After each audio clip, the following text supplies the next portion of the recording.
علیکم ناظرین، اور نیوز کے ساتھ میں ہوں انیلا کرن۔ خبر شامل کرتے ہیں۔ مظفر گڑھ میں خوراک کا معیار بہتر بنانے کے لیے پنجاب فوڈ اتھارٹی کی کارروائیاں جاری۔ غیر معیاری جوس تیار کرنے والے پنجاب فوڈ اتھارٹی کے ہتھے چڑھ گئے۔ مظفر گڑھ میں مضر صحت خوراک کی تیاری پر پنجاب فوڈ اتھارٹی کی کارروائیاں جاری۔ فوڈ سیفٹی ٹیم کا دورہ دین پناہ میں جوس پروڈکشن یونٹ پر چھاپا۔ خالص جوس پروڈکشن یونٹ کو مس برانڈنگ کرنے پر سیل کر دیا گیا۔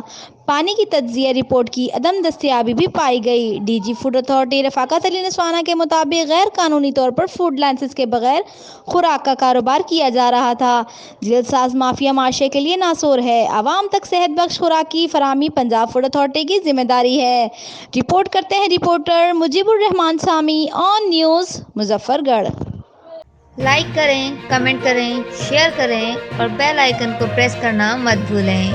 دیکھتے رہیے آن نیوز۔